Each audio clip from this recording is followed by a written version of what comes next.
¿Quién como Dios? Nadie como Dios. ¿Quién como Jesús Eucaristía? Nadie como Jesús Eucaristía. Vamos a darle un aplauso a Jesús Eucaristía fuerte de entrada, que es nuestro Dios, nuestro Señor, fuente y cumbre de la vida cristiana. Muy bien, vamos a sentarnos. 6 claves para vivir la Santa Misa. 6 claves para vivir mejor la Eucaristía. Es el nombre de esta charla. 6 claves para vivir mejor la Eucaristía. Y empecemos diciendo esto, vivir la Eucaristía.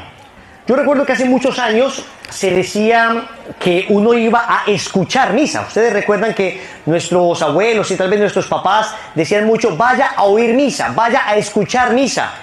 Cada día esta expresión viene más en desuso porque en realidad no vamos simplemente a oír misa, no vamos simplemente a escuchar misa, vamos de hecho a celebrar la Santa Misa, a celebrar la Eucaristía. Todos celebramos la Eucaristía. El sacerdote preside la celebración. Antes se creía que el único celebrante era el sacerdote. No, tú y yo celebramos la Santa Misa también. El sacerdote preside esa celebración eucarística.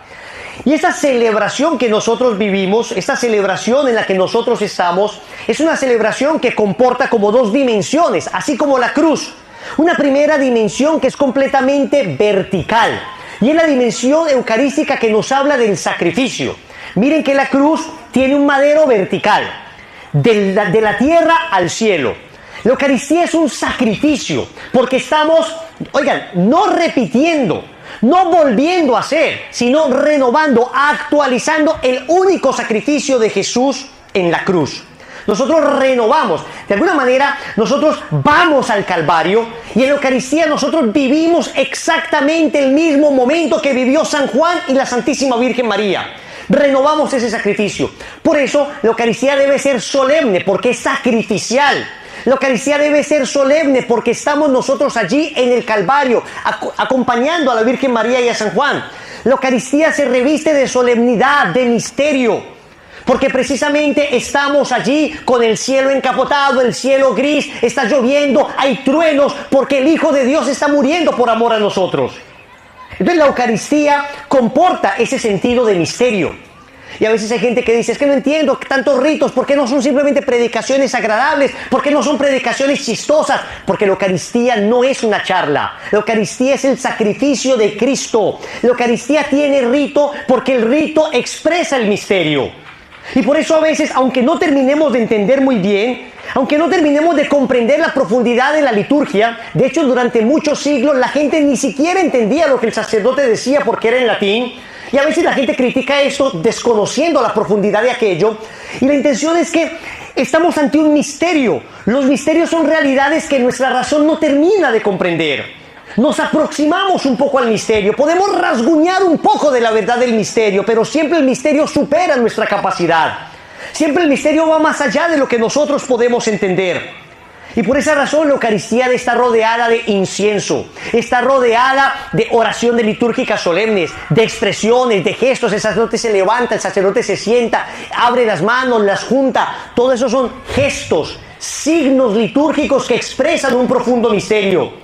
Y todo el mundo quisiera que la Eucaristía fuera pues más agradable, chistosa, agradable, que nos abrazáramos todo el tiempo. No es lo propio de la Eucaristía, porque San Juan y la Virgen no estaban allí en el Calvario abrazándose, gritando, brincando. No. Estaban contemplando el misterio de la redención. Y por eso la solemnidad es necesaria en la Santa Misa. Y por eso tenemos que cuidar la liturgia.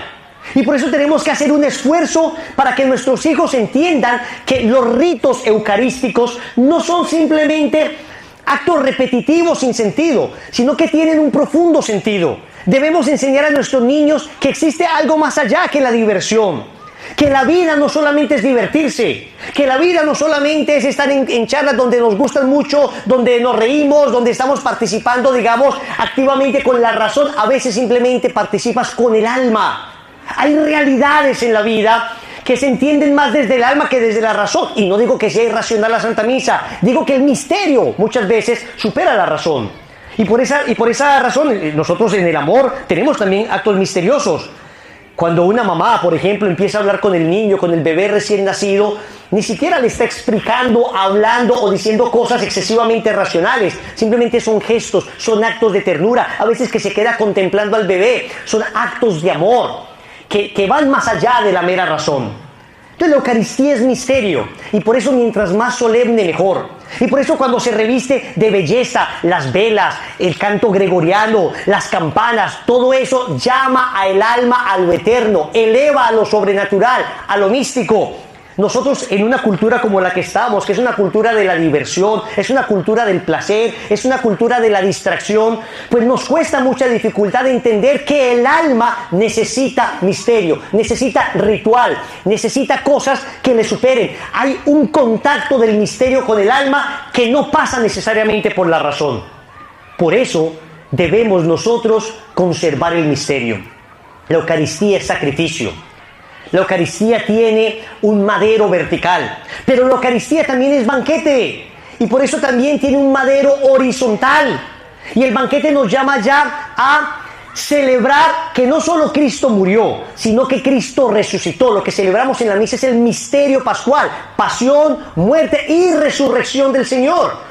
Por esa razón la Eucaristía también tiene un sentido comunitario y por eso celebramos la misa en comunidad y por eso hablamos en plural en la misa. El Señor esté con ustedes. Miren, es plural. ¿Por qué? Porque somos una comunidad de creyentes y en ese orden de ideas también la Eucaristía es celebración y también la Eucaristía tiene una dimensión social, tiene una dimensión comunitaria, tiene una dimensión fraterna. Por eso es absolutamente importante también que la Eucaristía lleve a la caridad.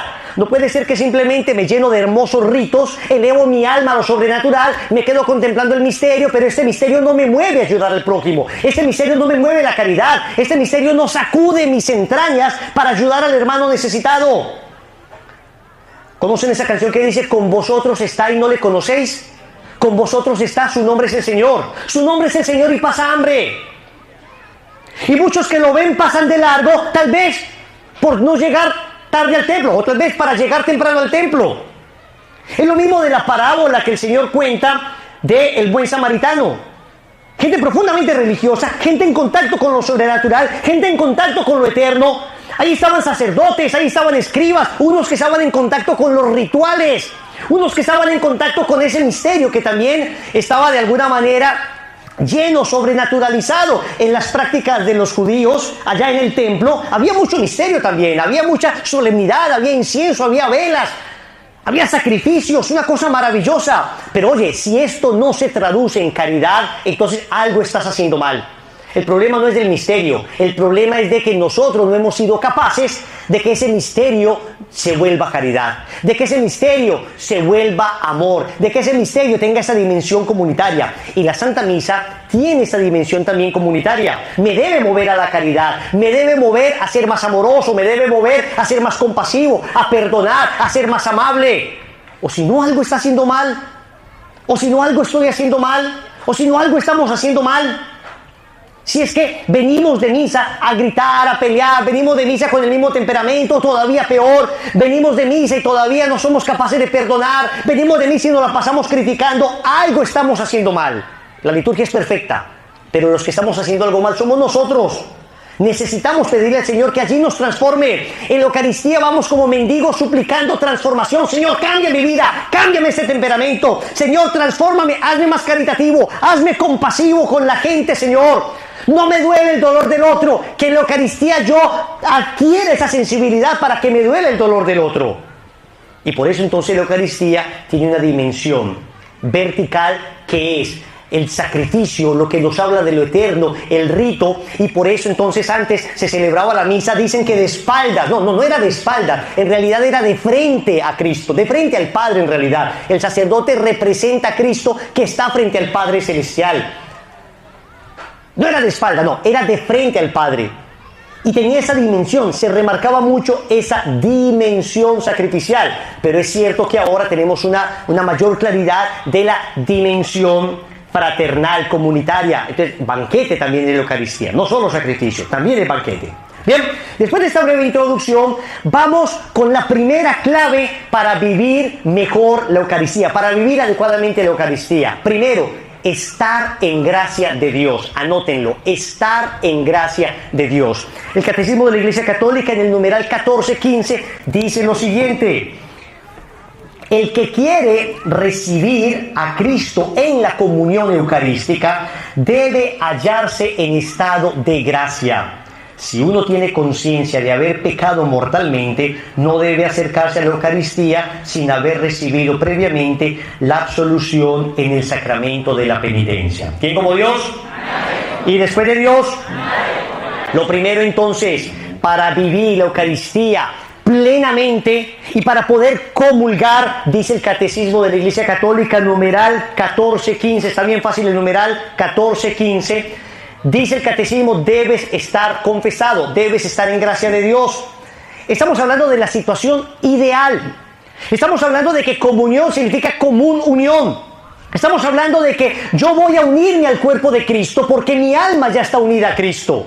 Porque mi alma está en comunión con Él, en el sentido de que guardo los mandamientos de Dios, en el sentido de que he renunciado deliberadamente al pecado mortal. Luego yo no puedo decir, voy a comulgar, voy a estar en unión contigo, si hay en mi realidad un pecado mortal que me aleja de esa comunión. Lo primero que yo debo hacer es resolver esta situación, estar en gracia. Ciertamente tenemos situaciones complicadas en la iglesia, y la iglesia, que es madre, entiende estas situaciones. Tenemos personas que quisieran comulgar. Yo he visto delante de mí personas llorar porque no pueden comulgar hace 3, 4, 5, 7 años. Y lloran y dicen, quisiera comulgar, tengo una situación irregular. Y esta situación irregular no me permite comulgar. No he podido resolver esta situación. Estoy esperando una nulidad, estoy resolviendo algo de mi vida. ¿Qué puedo hacer? Pues sigue cultivando el hambre de la Eucaristía. Sigue cultivando esa sed eucarística. Sigue de rodillas pidiéndole al Señor que el Señor te ayude a solucionar esa situación. Créeme.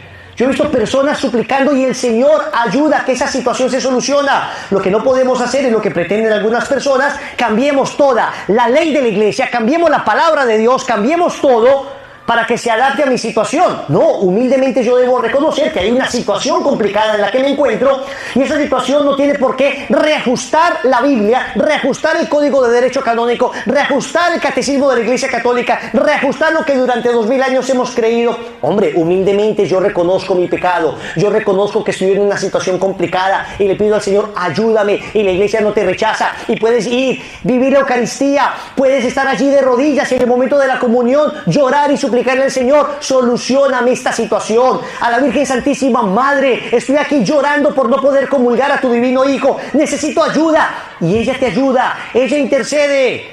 Pero el estado de gracia es indispensable para comulgar. Y esto de la gracia, mire, lo de la gracia es lo más bello que puede haber en la vida. Nosotros nos preocupamos mucho por el cuidado del cuerpo. Estamos permanentemente preocupados porque nuestro cuerpo esté bien. ¿Qué comemos? ¿Qué deporte hacemos? ¿Qué alimentos evitamos? Y está muy bien que cuidemos la salud, pero la salud del alma es todavía más importante que la salud del cuerpo. Ciertamente la salud del alma del cuerpo es importante, pero tenemos una salud todavía más importante, más grande, que la salud del alma, y es la búsqueda del estado de gracia. El apóstol San Pablo, en la carta a los Filipenses, en el capítulo 3, versículo 20, dice que nosotros somos ciudadanos del cielo. La ciudadanía del cielo nos la da precisamente la gracia. Y lo digo aquí en un país en el que sé que muchas personas están buscando su ciudadanía americana. Y quisiéramos tener esa ciudadanía, y para nosotros esa ciudadanía es lo más importante. Entonces hay personas buscándola, llevan años buscándola, haciendo hasta lo imposible. Total, vamos a adquirir esta ciudadanía por 30, 40, 50, 80 años que estamos vivos acá. Oye, ¿y tu ciudadanía para el cielo ya la tienes? ¿Ya eres ciudadano eterno? ¿Y cómo te haces ciudadano eterno? Pues viviendo en gracia. Ya no es un pasaporte, ni siquiera es una residencia. El estado de gracia te hace ciudadano de la eternidad. Tú, cuando vives en gracia de Dios, eres ciudadano del cielo, que es un lugar mucho mejor que cualquier país que pueda existir en esta tierra. Es un lugar en el que tendrás una casa eternamente, porque el Señor fue a prepararte una morada. Pero se necesita estar en gracia de Dios. ¿Y qué es esto de la gracia de Dios? Dice el apóstol San Pedro, segunda de Pedro, capítulo 1, 14, que la gracia es la participación de la naturaleza divina. Acá voy a explicarles un poco teológico esto, pero para que entendamos el don de la gracia. Queridos amigos, resulta que La creación está compuesta por diferentes naturalezas, podríamos decir. Y el ser humano es como un microcosmos de la creación. Como que el ser humano dentro de sí agrupa la creación completa. Miren que existe lo que se llama, lo que podríamos llamar la naturaleza mineral. Las rocas, los metales. Miren que existen, pero no tienen vida. Entonces, como los minerales, tú y yo existimos, pero los minerales no tienen vida, tú sí tienes vida.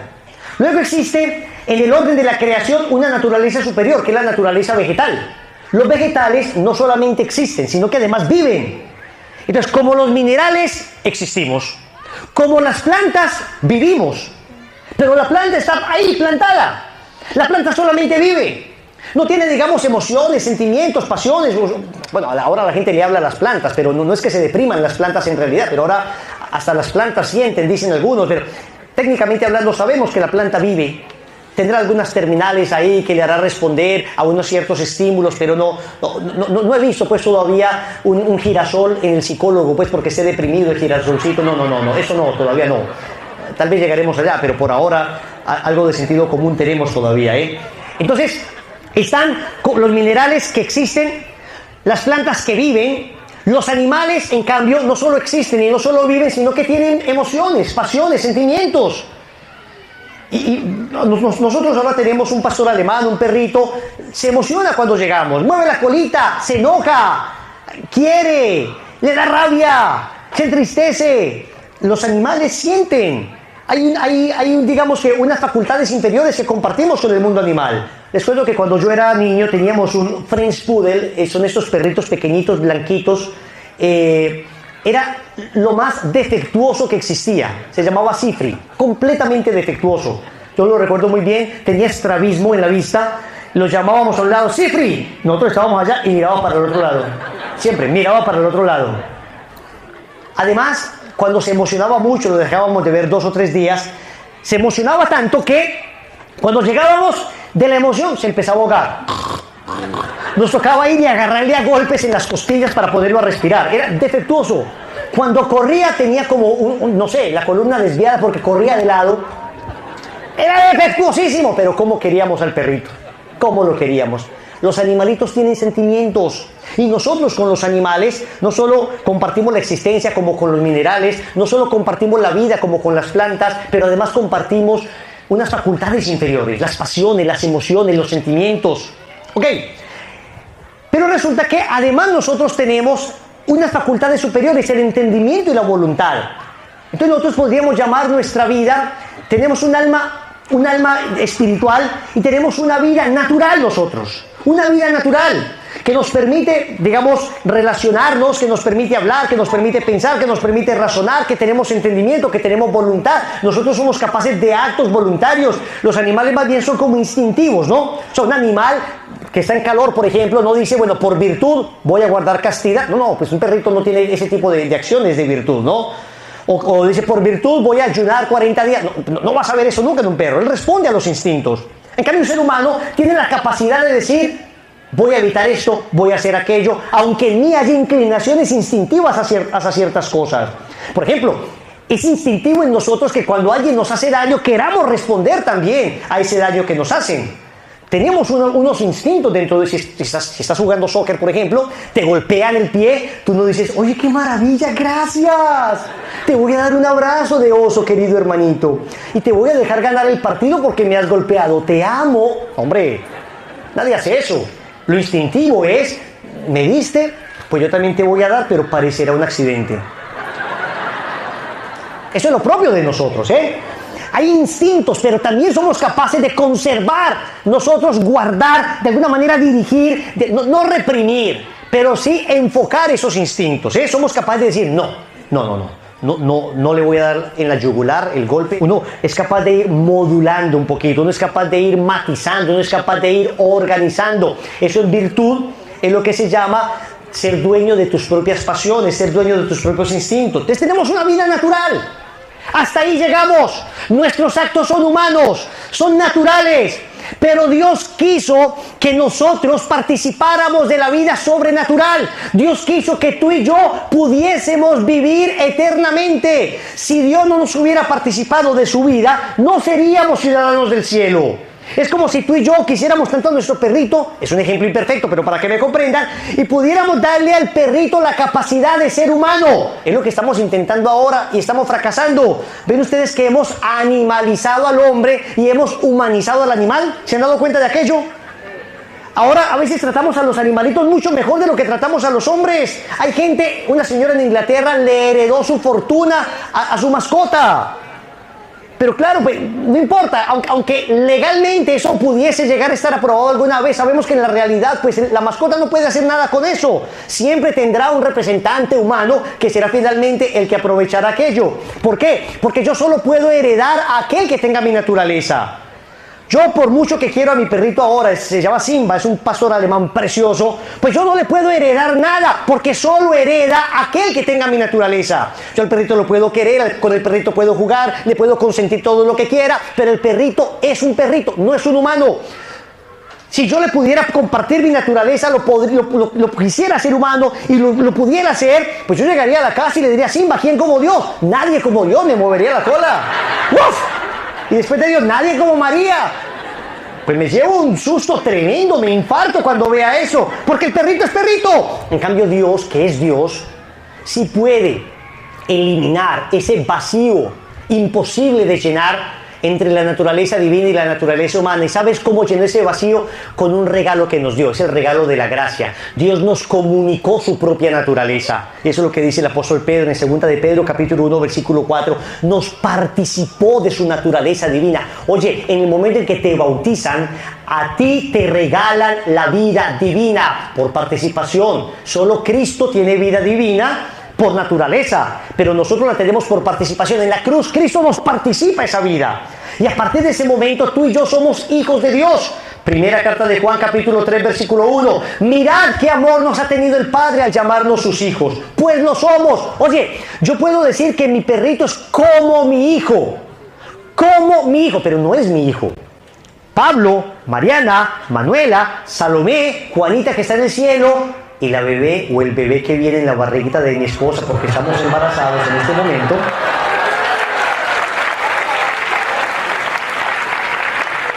estamos embarazados.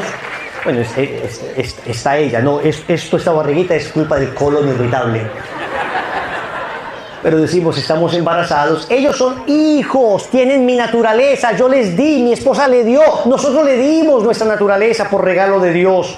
Entonces son hijos, y como hijos pueden heredar, y como hijos comparten la naturaleza humana. El perrito no, por eso el perrito que no tiene mi naturaleza no puede heredar. Tú y yo hemos sido de alguna manera incorporados en la familia de Dios por la gracia. Eso es lo que se le da a un niño en el bautismo, y por eso cuando nace el niño hay que llevarlo a bautizar lo más pronto posible. ¿Por qué? Porque le vas a dar el regalo de que se vuelva hijo de Dios. Hijo de Dios por la gracia. Y a partir de ese momento ese niño tiene ciudadanía celestial. Hay gente que se viene de nuestros países latinoamericanos a tener los hijos aquí porque quieren que sean ciudadanos americanos. Pues déjame decirte que hay una ciudadanía todavía más importante: la ciudadanía celestial, la ciudadanía eterna. Y gente que hace unos sacrificios enormes para que sus hijos nazcan americanos, y en cambio no les importa perder la ciudadanía celestial, y no les bautizan a los niños y ni les importa. No sabes que te estás perdiendo. Acá podrá vivir tu hijo 30, 40, 80 o 100 años. En el cielo vivirá eternamente si le bautizas de manera inmediata después de que nace. ¿Quién como Dios? Pero así como alguien podría perder su ciudadanía americana y podría renunciar a ella, así tú y yo podemos perder nuestra ciudadanía celestial y podemos renunciar a ella a través del pecado. Cuando pecamos mortalmente, renunciamos a nuestra ciudadanía y le decimos a Dios: ¿sabes qué? No me importa, no quiero seguir siendo tu hijo. ¿Recuerdan Lucas capítulo 15, parábola del hijo pródigo? ¿Recuerdan aquel joven que le dijo a su papá: dame la parte de la herencia que me largo? ¿En qué momento recibe un hijo la herencia? Cuando mueren los padres. ¿Sabes qué le estaba diciendo este muchacho a ese papá? Muérete, muérete porque necesito la herencia. Era dolorosísimo. muy doloroso. Y el papá, en un acto de generosidad, dijo, pues te la doy, hijo, te la doy. Porque el amor, para ser verdaderamente amor, tiene que ser libre. Dios no te puede obligar a ir al cielo. Dios no te puede agarrar de la oreja y decirte, me vas para la nube 48 y te me encierras allá. No te puede obligar, ni lo va a hacer nunca, porque el amor es libre. Él te da el don de la gracia, te lo regala por el bautismo, pero de ahí tú escoges si sigues siendo hijo o te vuelves esclavo. Tú escoges si por la gracia sigues siendo hijo o por el pecado te vuelves esclavo de Satanás.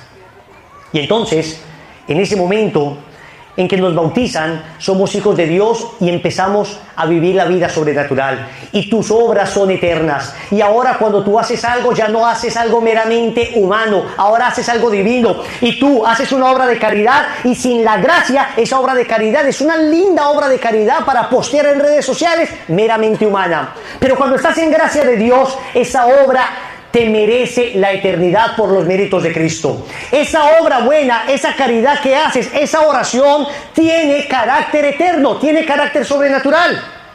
Por eso es indispensable para ir a comulgar estar en gracia de Dios. En gracia de Dios significa vivir en la casa del Padre.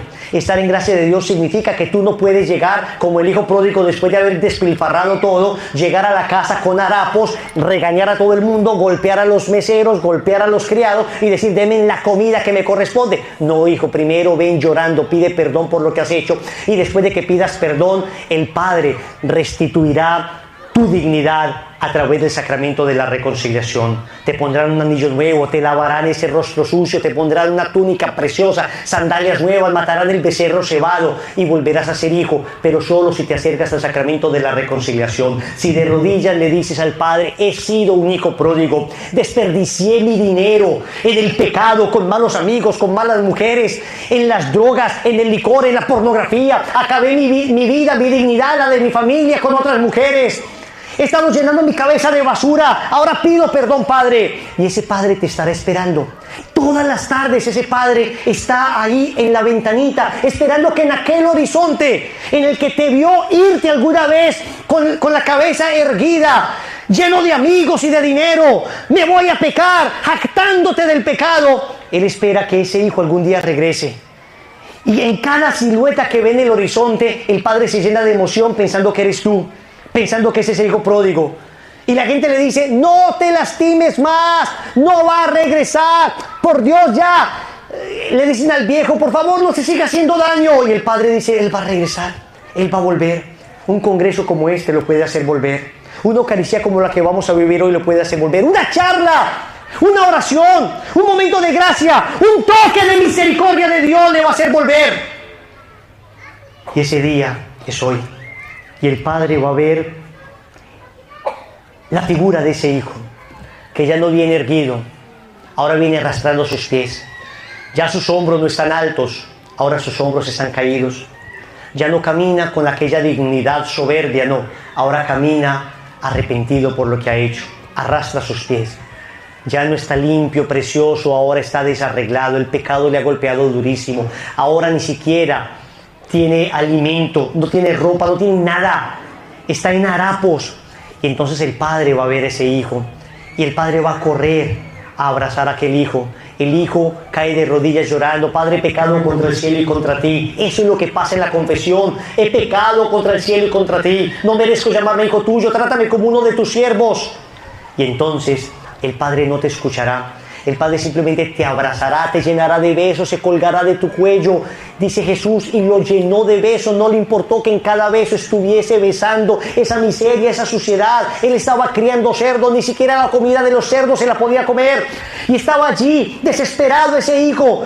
Y el Padre, en cambio, lleno de misericordia, manda que le traigan un traje nuevo, sandalias nuevas, un nuevo anillo, el becerro cebado. Por Dios, es la misericordia de un Padre que quiere restituir tu dignidad. ¿Qué estás esperando para la confesión? Puede que lleves años sin confesarte. Aquí tenemos sacerdotes. Haz la fila, ve y confiésate. Vuelve a la gracia, vuelve a la misericordia de Dios para que hoy mismo puedas comulgar y puedas volver a ser hijo después de que durante años has sido siervo y esclavo. ¿Quién como Dios? Y después de Dios, Queridos amigos, lo primero entonces es estar en gracia de Dios. Es lo primero que tenemos que hacer, la primera clave indispensable para vivir bien la Eucaristía. Segunda clave para vivir bien la Eucaristía, el ayuno eucarístico. El ayuno eucarístico. Segunda clave, ayuno eucarístico. La Iglesia solamente nos pide dos cosas para comulgar. Uno, que estés en gracia de Dios, y dos, que guardes el ayuno eucarístico. Vamos a ver lo que dice el Código de Derecho Canónico, que es el conjunto de derechos y deberes que tenemos los fieles en la Iglesia. Vamos a ver qué dice respecto al ayuno eucarístico. Numeral 919 del Código de Derecho Canónico. 919 dice: quien vaya a recibir la Santísima Eucaristía ha de abstenerse de tomar cualquier alimento y bebida al menos desde una hora antes de la Sagrada Comunión, a excepción solo de agua y de las medicinas. Y sigue diciendo en el numeral 3: las personas de edad avanzada o enfermas, asimismo quienes las cuidan, pueden recibir la Santísima Eucaristía aunque hayan tomado algo en la hora inmediatamente anterior. ¿Quién como Dios? Miren, eso del ayuno eucarístico se ha reducido muchísimo. Antes era desde la medianoche del día anterior. Desde la medianoche del día anterior no podías comer nada hasta el momento de comulgar. Después, en 1957, el Papa Pío XII lo redujo a 3 horas antes de comulgar. 3 horas antes de comulgar. Y Pablo VI, en 1964, lo redujo a 1 hora. 1 hora antes de comulgar. Si yo voy a misa de 7 de la mañana en semana y sé que comulgo más o menos a las 7:30, o sea, 1 hora antes sería desde las 6:30, no debo comer nada, solamente agua y medicinas. ¿Y por qué? Porque debo buscar tener hambre y sed de Dios, hambre eucarística. Porque debo buscar que mi alma se prepare y mi cuerpo también se prepare para recibir al Señor. Porque el Señor dice que no ayunarán las personas cuando esté el novio. Llegará el momento en que no esté el novio y ayunarán. Ese ayuno para prepararse a la llegada del novio es el ayuno eucarístico. En la Iglesia tenemos un ayuno que es penitencial, que es el ayuno de la Cuaresma. Es un ayuno penitencial que se hace el miércoles de ceniza y el viernes santo. Solo esos 2 días del año te pide obligatoriamente la Iglesia ayunar, y se hace por penitencia, para pedir perdón por nuestros pecados. Pero también tenemos un ayuno que llaman pascual, el ayuno penitencial para pedir perdón por nuestros pecados. El ayuno pascual es el ayuno que se hace para anhelar al esposo de mi alma. Yo quiero tener sed de ti, quiero tener hambre de ti, Señor. Entonces, durante 1 hora antes de comulgar, ojo, no es antes de la misa, no es antes de la misa, es antes de la comunión. Allí, durante esa hora antes de la comunión, lo que yo hago es preparar mi cuerpo y mi alma para tener hambre de Dios.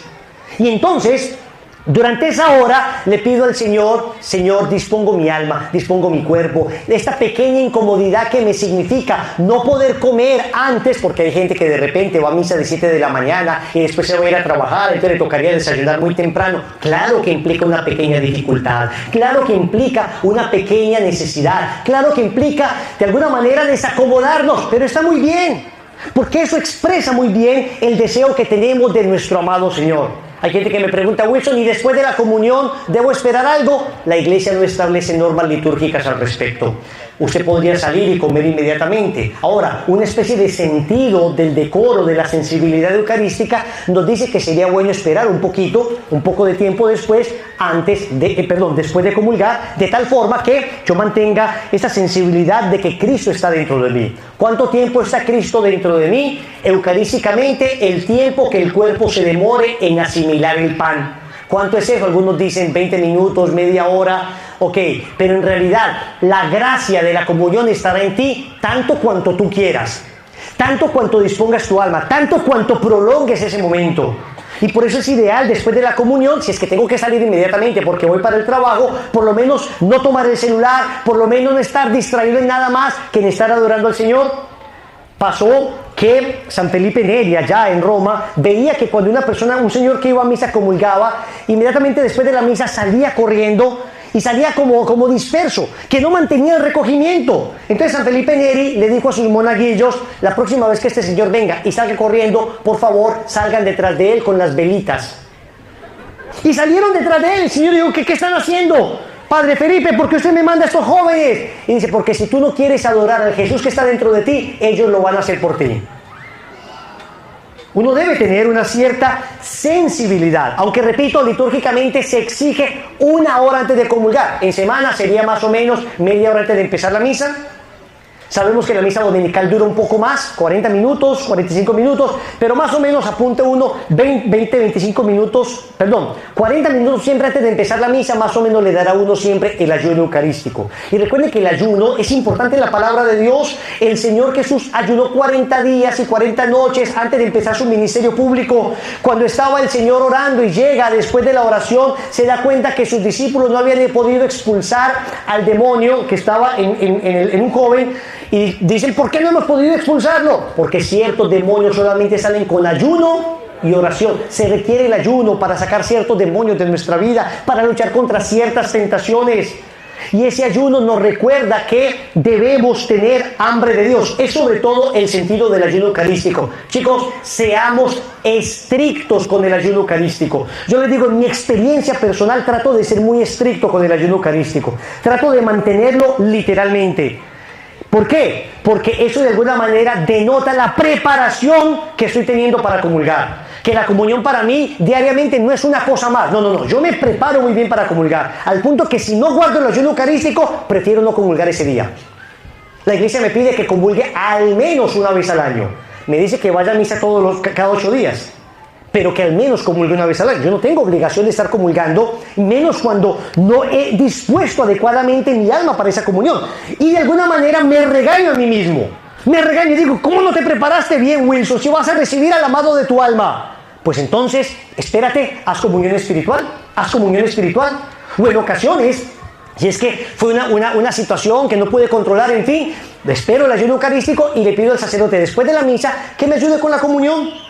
Pero después de que cumpla el ayuno eucarístico. Así lo he manejado y me ha servido mucho para mi vida espiritual. ¿Por qué? Porque me ayuda a tomar conciencia de la importancia que es preparar incluso mi cuerpo para el momento de la comunión.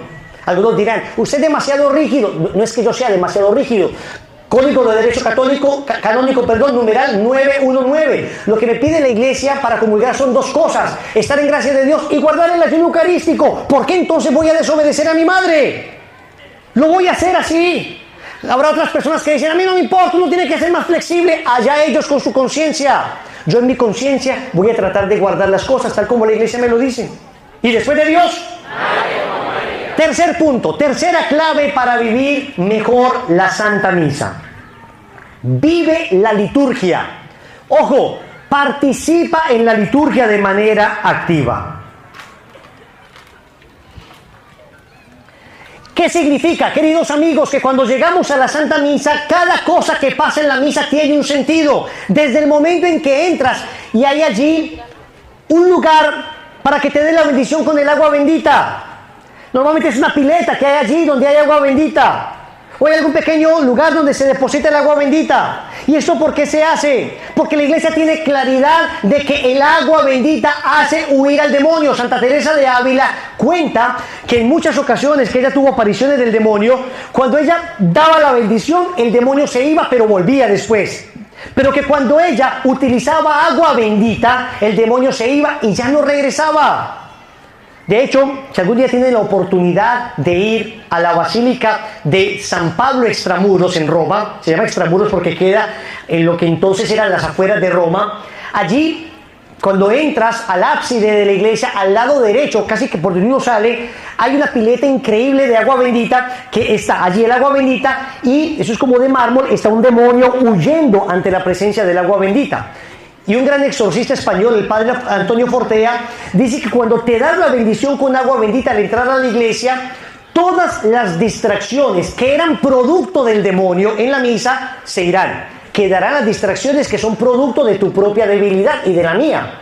Pero las que son producto del demonio ya no estarán allí porque el agua bendita te va a proteger de esas tentaciones de distracción del demonio. Recuerden que nos puede distraer el demonio, nos puede distraer el mundo, nos puede distraer la carne. Son los 3 enemigos del alma. Por lo menos las del demonio se acabarán una vez te das la bendición con agua bendita.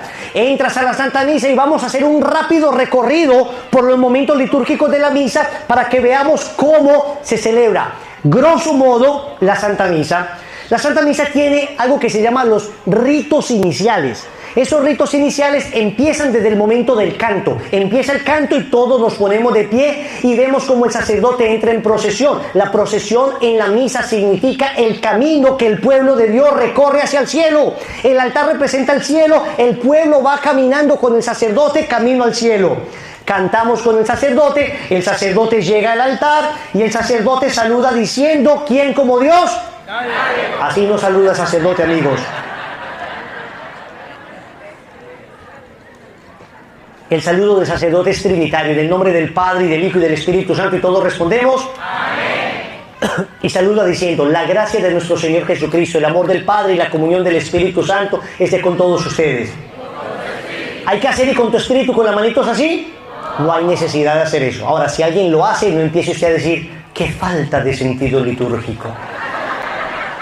Este es un hereje. No pasa nada. Hay cosas que son verdaderas aberraciones litúrgicas, otras cosas que son simplemente detallitos. Entonces, la gente abre las manos. No, el que abre las manos normalmente, la cierra, es el sacerdote. Entonces el sacerdote después de eso nos invita a un momento de penitencia. Viene el momento de pedir perdón. Hay un pequeño silencio para que pidamos perdón y después viene una serie de antífonas: Señor, ten piedad; Cristo, ten piedad; Señor, ten piedad. Si el que canta va a cantar una canción referente al ten piedad, el que canta en la misa no se llama cantante, se llama cantor. En la misa no hay cantantes, hay cantores. El cantor, entonces, si va a cantar algo, debe decir algo que diga: Señor, ten piedad; Cristo, ten piedad; Señor, ten piedad. Porque esto en realidad no es un canto, sino una oración que se puede cantar. De manera que ahí no se puede decir: renuévame, Señor Jesús, porque además es una canción que no es católica y menos litúrgica. Ahí se debe cantar: Señor, ten piedad; Cristo, ten piedad; Señor, ten piedad. Se puede hacer también el yo pecador. El sacerdote escoge si se hace el yo pecador o simplemente se hace ese intercambio de antífonas: Señor, ten piedad; Cristo, ten piedad; Señor, ten piedad. Después de que termine eso, si es misa dominical o de solemnidad, el sacerdote hace gloria a Dios en el cielo y en la tierra pasan los hombres. Esa canción, esa oración tiene, señores, 16 siglos, 17 siglos. Tiene esa oración. No se puede cambiar por un canto bien lindo que diga gloria a Dios, pero que no tenga nada que ver con la letra. No. Si lo vas a cantar, cántalo con la letra. Porque es una oración que tiene 17 siglos, que todos los santos que conocen la proclamaron. Es una oración trinitaria. Se da gloria al Padre, al Hijo y al Espíritu Santo. Es bellísima. Está llena de contenido teológico. Entonces se termina esa oración, si es, repito, solemnidad o misa dominical, y el sacerdote después dice: oremos. Y hace un pequeño silencio. Eso que viene se llama la oración colecta. Y esa oración recoge las intenciones de todo el pueblo. ¿Por qué es importante que ahí todos estemos de pie y cuando nos debemos sentar nos sentemos y nos debemos arrodillar nos arrodillemos? Porque los signos de la liturgia expresan la unidad de la iglesia. Así como nos ponemos de pie o nos sentamos, o la procesión que hacemos para comulgar, así mismo la iglesia expresa que es una, santa, católica y... ¿quién como Dios? Termina el sacerdote diciendo: por Jesucristo nuestro Señor. Vienen después los lectores.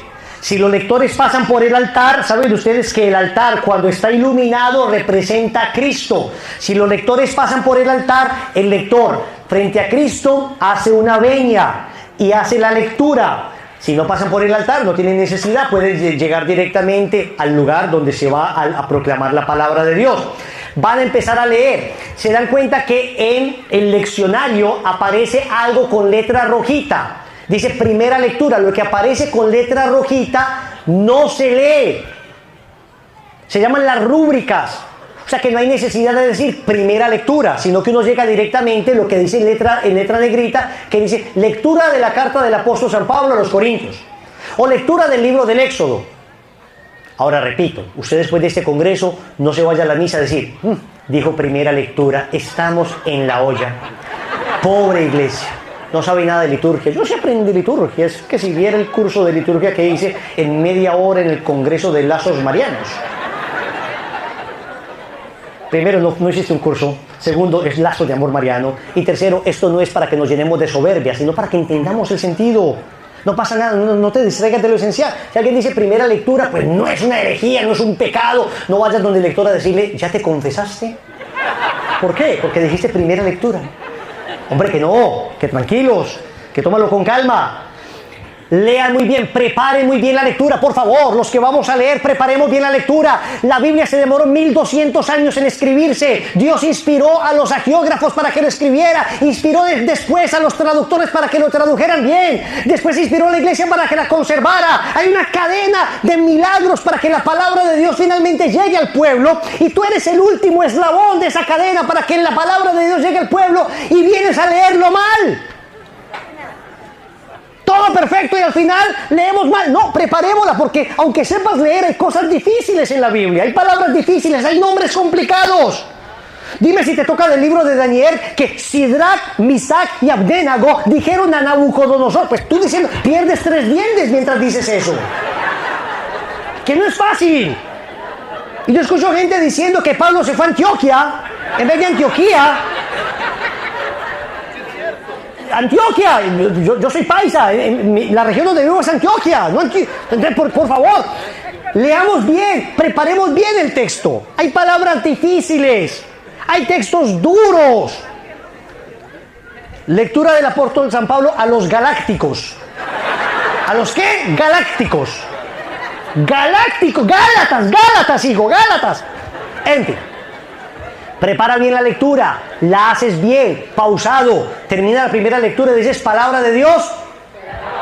No se dice palabra del Señor en las lecturas del Antiguo y Nuevo Testamento, de las cartas de Pablo. Solo se dice palabra del Señor en el Evangelio, y lo dice el sacerdote.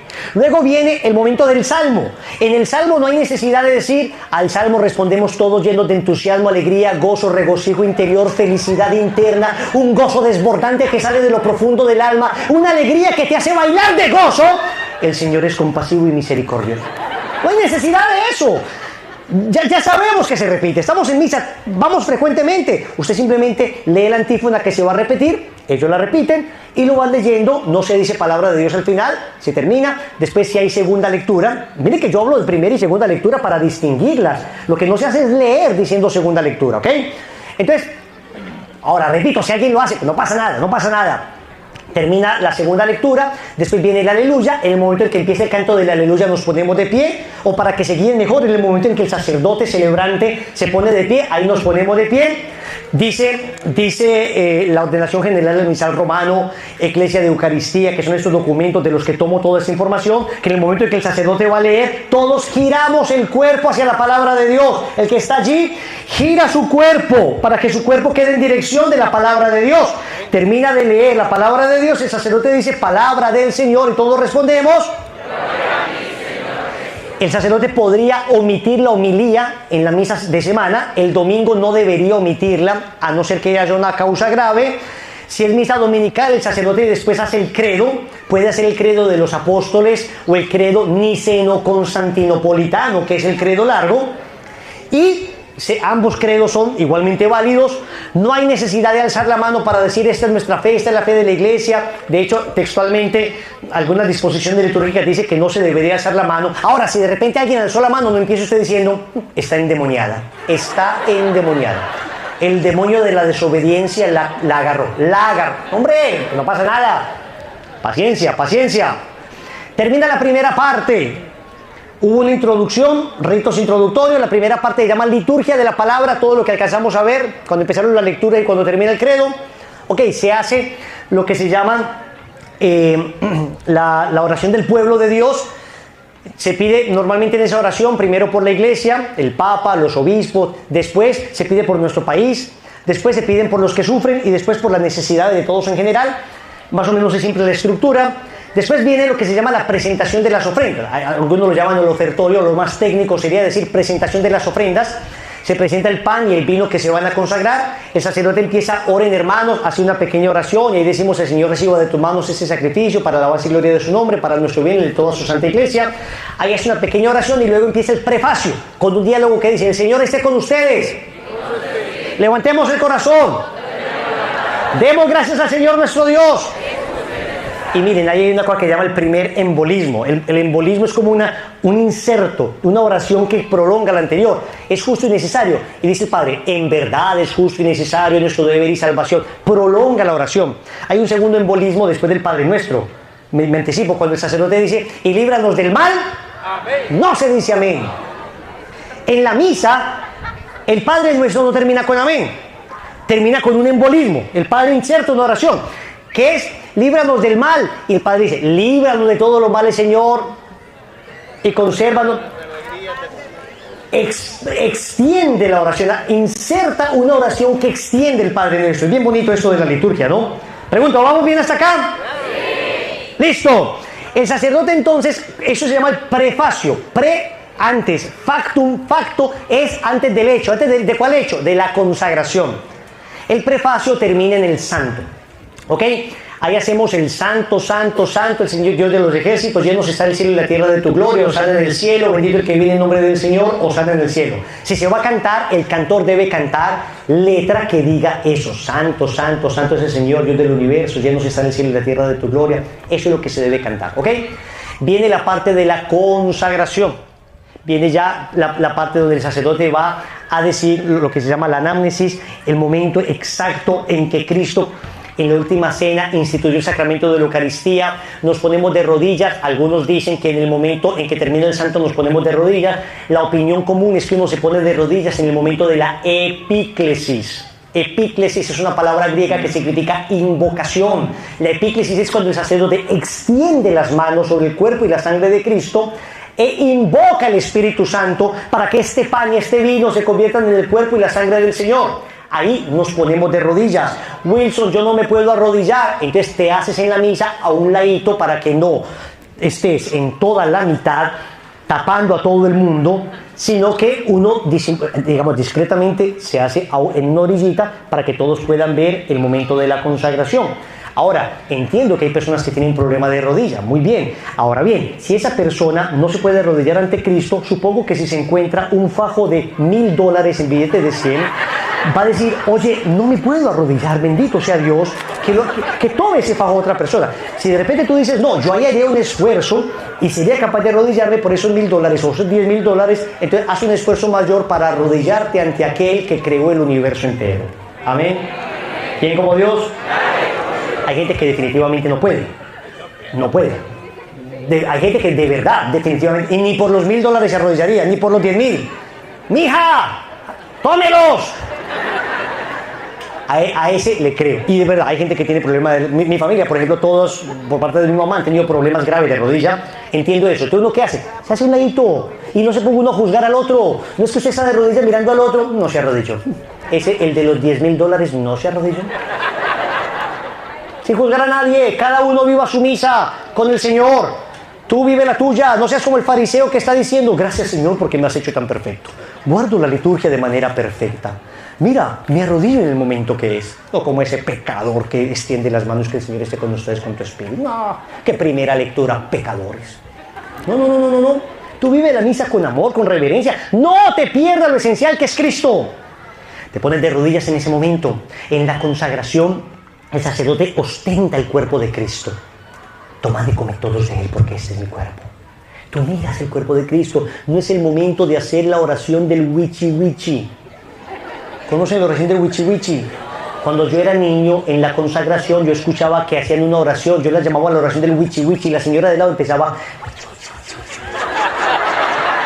Y yo creía que eso era una manera de orar. Y yo hasta me la aprendí. Yo, yo no sabía qué decía de wichi wichi, wichi wichi, wichi wichi, wichi wichi, wichi. No existe la oración del wichi wichi. Y después me di cuenta que la señora era haciendo oración y sonaba así. Señor, te entrego a mis hijos. Y me sonaba wichi wichi. Entonces yo hacía la oración del wichi wichi. Y cuando me preguntaban qué sabe rezar, yo decía el rosario, el Padre Nuestro, el wichi wichi. La oración del wichi wichi me la sabía de memoria, era facilísima además. No es oración del wichi wichi, no hay nada, ahí te quedas en silencio contemplando, no cierras los ojos, adoras a Jesús. Le contempla, le miras, en ese momento es para adorar. Internamente puedes decir, Señor, te amo, te adoro. No es tiempo de pedir, es tiempo de adorar. Pedirás después, ahora adora al Señor, Él es lo más maravilloso que existe. Gracias, Señor, wichi wichi, porque te amo, wichi wichi. ¿Quién como Dios? Lo mismo cuando ostenta el cáliz consagrado. Y ahí, El sacerdote dice, este es el sacramento de nuestra fe, anunciamos tu muerte, proclamamos tu resurrección, ven Señor Jesús. La disposición litúrgica dice que uno se puede poner de pie ahí, o que allí donde sea costumbre se puede permanecer de rodillas hasta el momento de la doxología. Aquí en los Estados Unidos, por lo menos en los estados que conozco, es común que uno se quede de rodillas hasta la doxología. Por Cristo, con Él y en Él, a ti Dios Padre omnipotente, en la unidad del Espíritu Santo, todo honor y toda gloria por los siglos de los siglos. Amén. Wichi wichi. Y entonces, si la liturgia permite que permanezcamos de rodillas durante todo ese tiempo, ahí nos ponemos de pie, ahí cuando ostentan el cuerpo de Cristo, tú ahí sí puedes inclinar la cabeza, porque ahí no te están mostrando este es el cuerpo, sino que le están ofreciendo al Padre Celestial. Padre, por Cristo con Él, a ti Dios Padre Omnipotente. Ahí uno sí podría inclinar la cabeza en un signo de reverencia, pero no es tampoco obligatorio. Puedes contemplar ahí, ya es a tu opción, ¿no? ¿Ok? Nos ponemos de pie, fieles a la recomendación del Señor y siguiendo sus divinos mandamientos, nos atrevemos a decir, no, hombre, que nos ponemos de pie en el momento de la misa, no, ¿qué es? Pero por favor.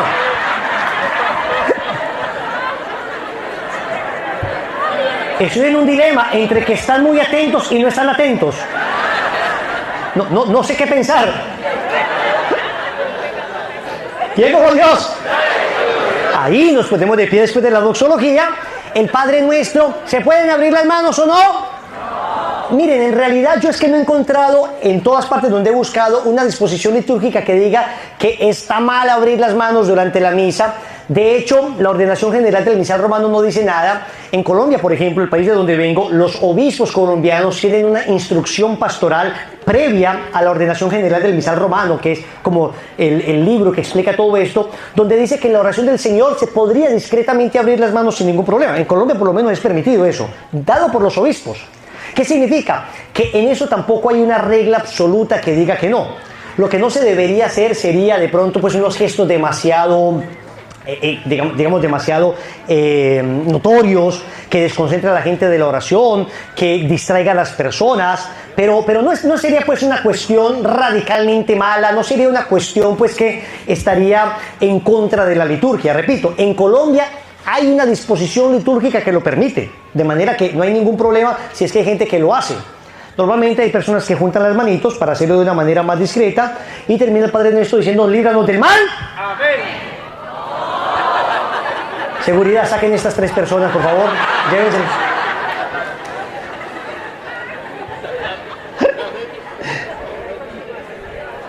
Ahí viene un embolismo, ¿no? Líbranos de todo lo malo, Señor, y concédenos la paz en nuestros días. Ok, ¿qué significa? Ahí no se dice amén. ¿Alguien dijo amén? No te vas a poner a decir. Así mismo estará de mal su alma. No, hombre, no pasa nada, que no es un crimen, ¿ok? Después, mientras esperamos la gloriosa venida de nuestro Señor Jesucristo, ahí decimos, tuyo es el reino, no hay que decir porque tuyo, no, se dice, tuyo es el reino, tuyo el poder y la gloria por siempre, Señor. Luego viene una oración que dispone al rito de la paz, que el sacerdote dice, Señor Jesucristo, que dijiste a tus apóstoles, la paz os dejo, mi paz os doy. ¿Eso lo debemos decir nosotros? No, porque el sacerdote va a decir, no tengas en cuenta nuestros pecados, sino la fe de tu iglesia. ¿Ven? El sacerdote antes decía la oración, no tengas en cuenta mis pecados, sino la fe de tu iglesia. Por eso lo dice solamente el sacerdote.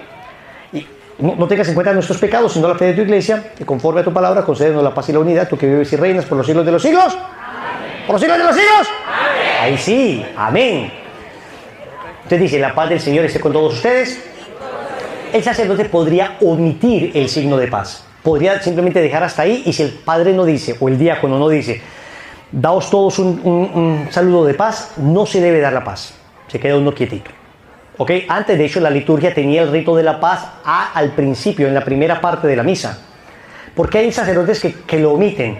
Porque resulta que después de esto se va a ostentar al Cordero de Dios. Y nosotros muchas veces no hemos sido capaces de entender que el signo de paz es eso, un signo de paz. Es simplemente el que está adelante, a los lados y atrás. Un pequeño signo. No tiene que decir uno a la abuela que está en la parte de atrás, ¡abuela! ¡La paz! ¡Permiso! Montando uno sobre la gente, ¡abuela!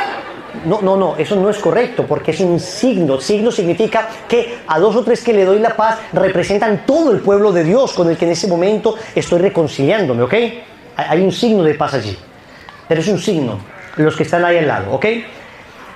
Y estar muy pendiente porque el sacerdote va a expresar, cuando el sacerdote toma la hostia y parte el pan, así se le decía a la misa antes, la fracción del pan, y toma un pedazo de ese pan y lo introduce dentro de la sangre, ese pan consagrado, toma un pedazo del cuerpo de Cristo y lo introduce sobre la sangre dentro de la sangre de Cristo, expresa el sacrificio de Cristo en la cruz. Y entonces allí, en ese momento, nosotros debemos estar con los ojos abiertos, muy pendientes, porque el Padre va a decir, este es el Cordero de Dios que quita el pecado del mundo. Ahí dice la disposición litúrgica que uno puede hacer un signo de adoración. Normalmente ese signo de adoración es o inclinar la cabeza o arrodillarse y contemplar al Cordero de Dios. Entonces uno se puede arrodillar ahí, dichosos los invitados a esta cena. Señor, no soy digno de que entres a mi casa, pero una palabra tuya bastará para sanar. Miren qué lindo esto. Estamos diciendo las palabras de aquel centurión, ¿recuerdan? Que decían, no soy digno, sana a mi siervo, que no soy digno de que entres a mi casa. Ahí el cuerpo de Cristo nos guarde para la vida eterna. Amén. Ok, empieza la comunión. Me encanta cómo comulgan aquí en los Estados Unidos en cuanto al orden. Sale todo el mundo juiciosito, muy lindo eso, porque la liturgia debe mantener ese orden. Lo ideal sería, hombre, que lo que es tradicional es comulgar de rodillas en la boca, es lo que durante muchos siglos se hizo en la iglesia. Luego, ahora, lo que se hace muchas veces es una genuflexión, dos personas antes de la comunión, se dobla la rodilla derecha y se va donde el sacerdote, cuerpo de Cristo, se abre la boca grande, la lengua se saca para que el sacerdote pueda poner el cuerpo de Cristo, además que las hostias acá son muy pequeñas, para que la pueda poner sin mucha dificultad. La comunión en la mano naturalmente es permitida por la iglesia, pero cada día hay más diócesis que van viendo de alguna manera el peligro, que va reportando que cada día crecen más las sectas satánicas, cada día crece más la desacralización, cada día se tiene menos respeto eucarístico. Entonces ya hay diócesis en el mundo que han empezado a decir, cuidado que tenemos acá, por ejemplo, satánicos. Ustedes estuvieron ahora, hace nada, un evento acá en Boston, Dios mío, o sea, esto cada día será más común. Por consiguiente, uno tiene que tratar de mantener la sacralidad en la medida de lo posible. Nadie te puede decir que comulgar en la mano sea un pecado, que si lo haces es un pecado mortal, no, porque la iglesia lo ha permitido. Pero naturalmente, la iglesia, pues, por ejemplo, la iglesia dice que al menos una vez al año debes comulgar. ¿Significa que solo debes comulgar una vez al año? No, la iglesia siempre habla de lo mínimo necesario, pero uno comulga entonces cada 8 días y ojalá diariamente. ¿Qué significa eso? Que hay ciertas disposiciones que permite la iglesia, pero que te dejan libertad de asumir algo como de alguna manera que exprese mejor el misterio de la comunión. Y antes se tenía muy claro, la comunión en la boca expresaba muy bien que el sacerdote era el que tenía las manos consagradas. De tal manera que el sacerdote es el que tomaba el cuerpo de Cristo. Repito, no significa que sea un pecado el comulgar en la mano, pero expresa teológicamente el sentido de que el sacerdote es Cristo que me alimenta a mí. No soy yo el que me alimento, sino Cristo que me alimenta a mí. Por eso la comunión en la boca expresa muy bien este misterio. Ahora bien, no nos pongamos también entonces de empezar a juzgar, vea, este pecó, este es un pecador, este no entiende nada, comulgar en la mano. Hombre, usted no se distraiga de lo esencial. Lo esencial es Cristo. Lo esencial es el Señor. Lo esencial es nuestro Dios. Lo esencial es que recibes a Cristo con su cuerpo, sangre, alma y divinidad.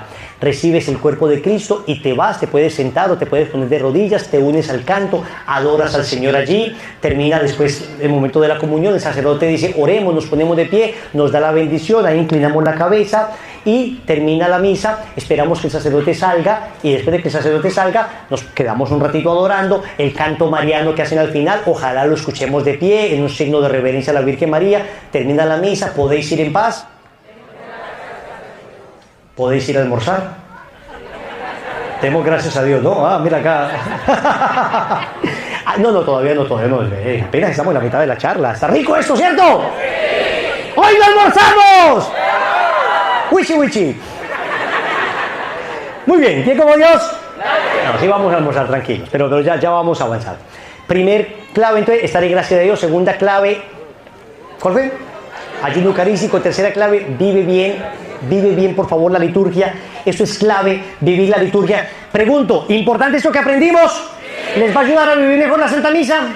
Cuando estamos sentados, significa que estamos escuchando la palabra. Cuando estamos de pie, estamos caminando hacia el cielo. Cuando estamos de rodillas, estamos adorando. Cada signo en la liturgia expresa una realidad sobrenatural. Muy bien. Cuarto punto. Evita las distracciones. Evita las distracciones.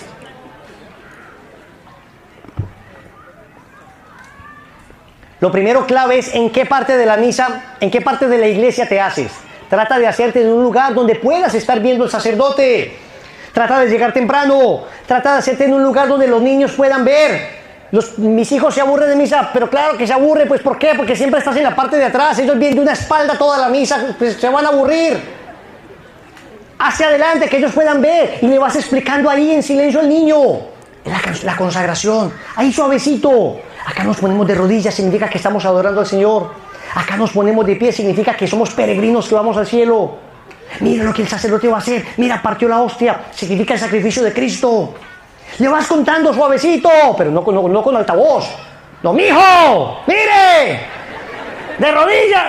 Ahí, al oído, al corazón. Le vas hablando con discreción.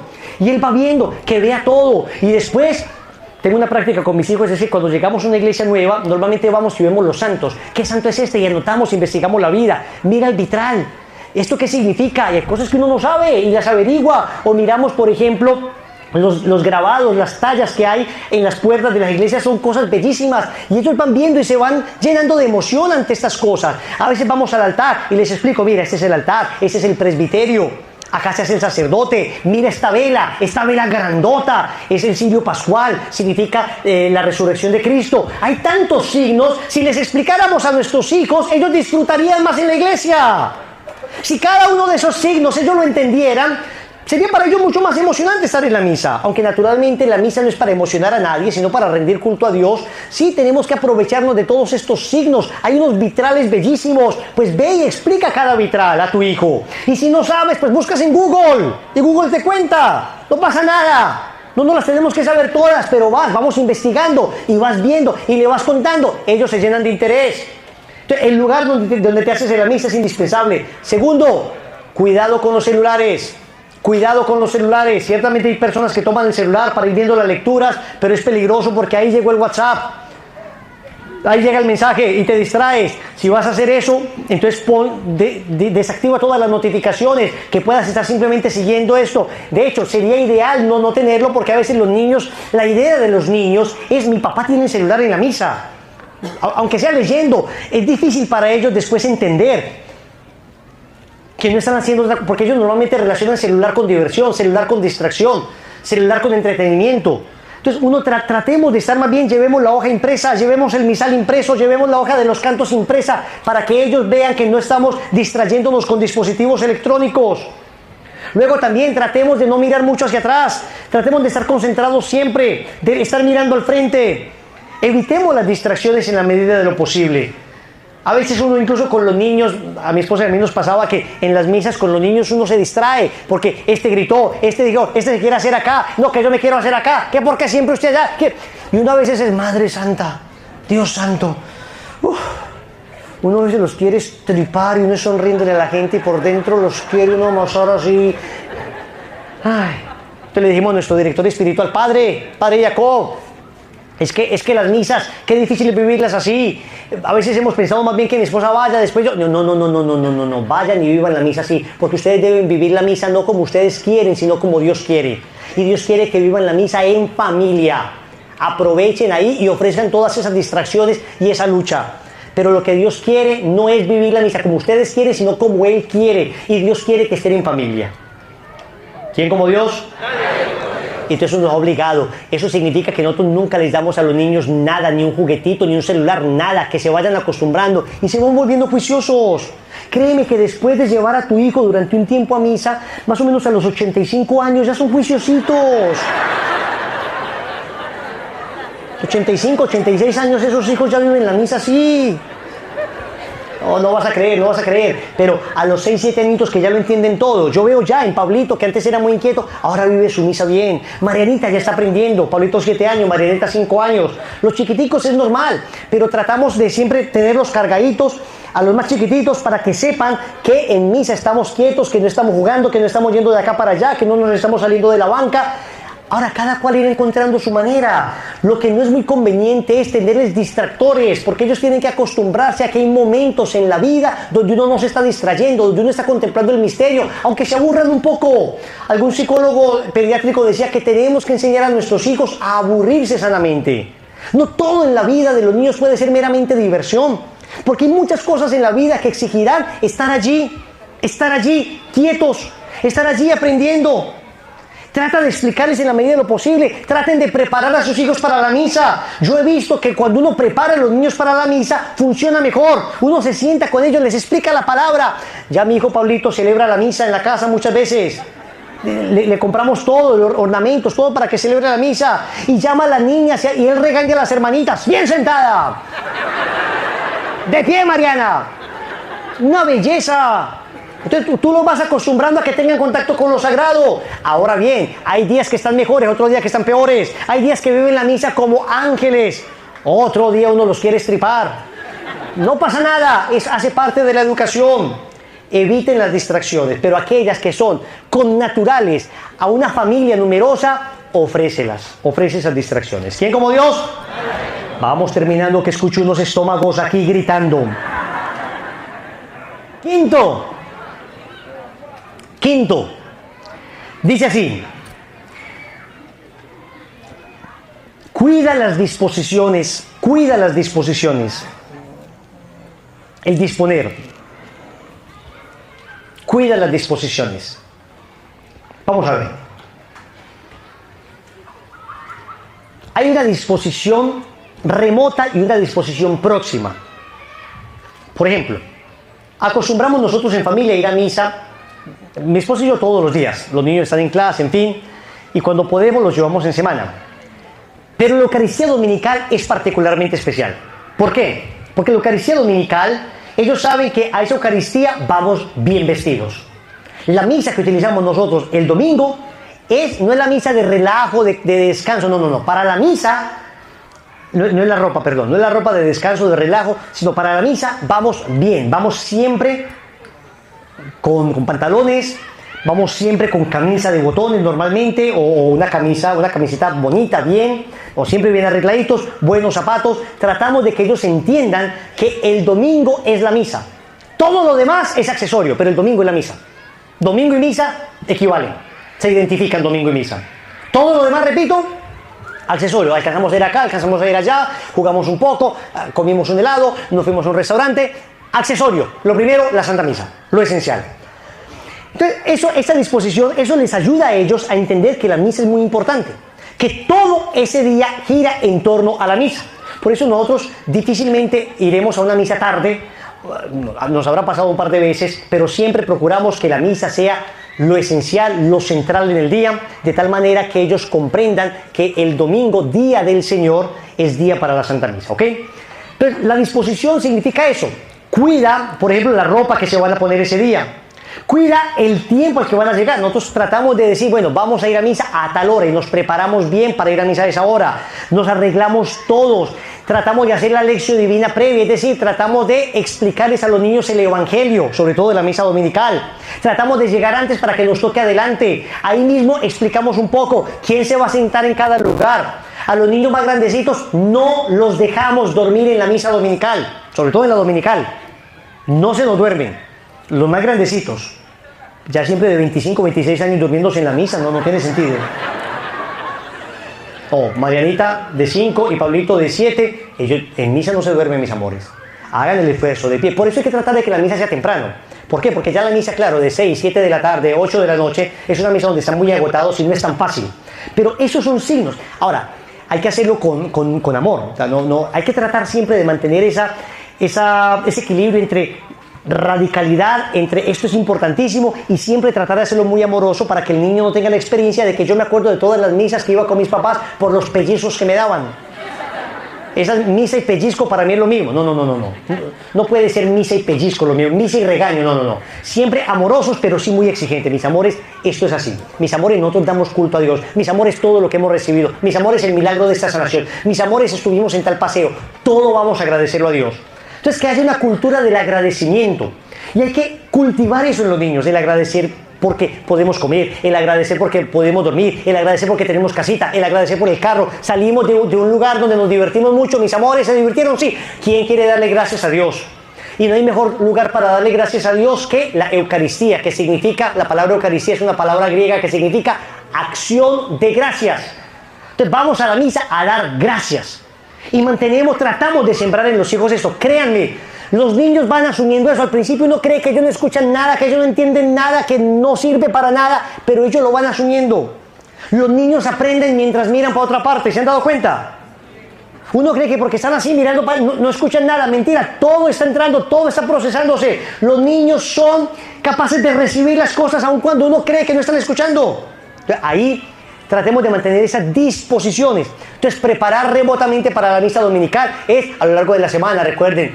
Y preparar próximamente es ese día o el día anterior. Cuidado pues, vamos a tener la misa. Esto es indispensable. Vamos a hacerlo así. Vamos a ir a tal hora. Que ellos vayan preparándose para vivir esa misa. A los jóvenes también decirles, chicos, una hora antes estamos en función de la misa, no me están tomando celulares, no van a estar jugando nada, vamos a estar en torno a la misa.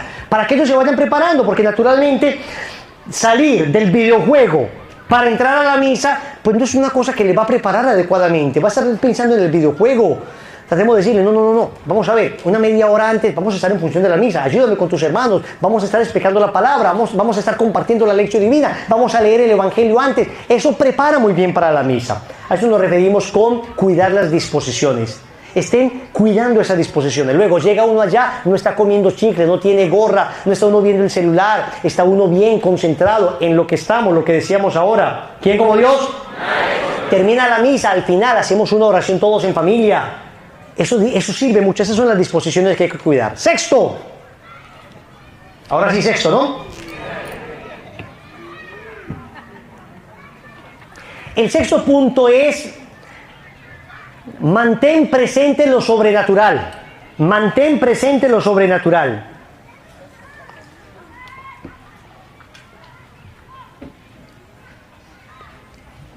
¿Y qué es esto de mantener presente lo sobrenatural, queridos amigos? Que no vamos nosotros simplemente a un concierto, no vamos simplemente a una conferencia, no vamos simplemente a distraernos un rato. Vamos al cielo, vamos al cielo. En la misa nosotros estamos participando en un pedazo de cielo. Dice la canción que no sé si el cielo bajó o si la iglesia subió, ¿recuerdan? Pasan ambas cosas, la iglesia se eleva y el cielo baja y se unen el cielo y la tierra. De hecho, en el santo, santo, santo es el Señor Dios del universo, llenos está en el cielo y la tierra de tu gloria, hosana en el cielo, bendito el que viene en nombre del Señor, hosana en el cielo. Aparecen dos aclamaciones. La primera, que aparece en el libro del profeta Isaías, que son los santos aclamando a Dios, santo, santo, santo es el Señor Dios del universo. El cielo y la tierra están llenas de gloria. Y aparece la aclamación de los judíos, de judíos de Jerusalén, cuando Jesús entra a Jerusalén, bendito el que viene en nombre del Señor, hosana en el cielo, bendito el Hijo de David. Entonces, la aclamación del cielo se une con la aclamación de la tierra. La iglesia triunfante se une a la iglesia militante y purgante. Aparece allí una unión entre ambas cosas que no es tan fácil de ver al principio. Cuando uno no entiende todo eso, parece simplemente un reto sin sentido. Pero hay que tratar de llevar a los hijos a lo sobrenatural. Hay una mística boliviana, Catalina Rivas, que está en estudio por la iglesia, pero el Señor le muestra a ella la revelación de qué pasa en la Santa Misa. Y de hecho ha sacado una película muy linda que se llama El Gran Milagro, ¿la conocen? Una linda película, El Gran Milagro, donde aparece todo de manera animada, qué es lo que sucede en la Santa Misa. Es importante que mostremos a nuestros niños esto para que ellos entiendan que lo que hay allí es sobrenatural. Entonces, que entiendan que en la consagración lo que hay es un verdadero milagro. Hace poco estuvimos en el milagro eucarístico de Lanciano, un milagro de 13 siglos. 13 siglos lleva el milagro eucarístico de Lanciano. Hacia el año 750, un sacerdote que estaba dudando de la presencia real de Jesús en la Eucaristía, ve cómo en sus manos esa hostia se convierte en carne y esa sangre, ese cáliz se convierte en sangre. Y todavía después de 13 siglos se estudia esto y se encuentra, hacia la década de los 70, el profesor Linoli, experto en histología patológica, estudió estos coágulos de sangre, estudió esta hostia convertida en carne y descubrió que allí lo que hay es un pedazo de un miocardio, de un corazón, y que esta sangre que tiene 13 siglos en 5 coágulos, esta sangre todavía conserva las propiedades de la sangre después de 13 siglos. O sea, es un milagro dentro de otro milagro que sigue siendo milagro. ¿Por qué? Porque el primer milagro es la transubstanciación. El cuerpo y la sangre de Cristo vienen a ser ya ahora, en el milagro de la transubstanciación, con las palabras de la consagración, vienen a ser presentes y reales y ya esto ya no es pan sino cuerpo de Cristo, ya esto no es vino sino sangre de Cristo, primer milagro. Después hay otro milagro, es que ese pan consagrado que ya es cuerpo de Cristo se convierta en carne física, ok. Y tercer milagro es que esto se conserve durante 13 siglos sin corromperse. Son milagros los que aparecen allí. Enseña a tus hijos esos milagros eucarísticos. Este jovencito del que hablaba Santi ahora, Carlo Acutis, recuerden que mantenía su fe en lo sobrenatural, también valiéndose de aquellos elementos que la liturgia, la iglesia y Dios han revelado. Esos milagros eucarísticos, tenemos que poner en contacto a nuestros hijos con estos milagros eucarísticos. ¿Quién como Dios? Vamos a ponernos de pie en este momento. Ahora sí. Y vamos a pedirle al Señor que nos conceda la gracia de tener mejores disposiciones para vivir la Santa Misa, de vivir las Eucaristías de una manera realmente hermosa. Que nos conceda amor por la Eucaristía. Vas a cerrar tus ojos en ese momento y vas a repetir conmigo. Amado Señor, vengo ante tu presencia a suplicarte el don del hambre por la Eucaristía. Te suplico, Señor, que me concedas la gracia de tener hambre y sed de tu cuerpo, sangre, alma y divinidad. No permitas, Señor, que me aleje de ti. No permitas que me aleje de la Eucaristía. Al contrario, haznos familias eucarísticas. Te entregamos a nuestros jóvenes que tengan mucha hambre y sed de la Eucaristía. Te suplicamos que sobrenaturalmente nuestras familias giren en torno a ti, a tu presencia eucarística. Padre nuestro que estás en el cielo, santificado sea tu nombre. Venga a nosotros tu reino. Hágase tu voluntad en la tierra como en el cielo. Danos hoy nuestro pan de cada día. Perdona nuestras ofensas, como también nosotros perdonamos a los que nos ofenden. No nos dejes caer en la tentación y líbranos del mal. Amén. Dios te salve María, llena eres de gracia, el Señor es contigo. Bendita tú eres entre todas las mujeres, y bendito es el fruto de tu vientre, Jesús. Santa María, Madre de Dios, ruega por nosotros pecadores, ahora y en la hora de nuestra muerte. Amén. Gloria al Padre, y al Hijo, y al Espíritu Santo.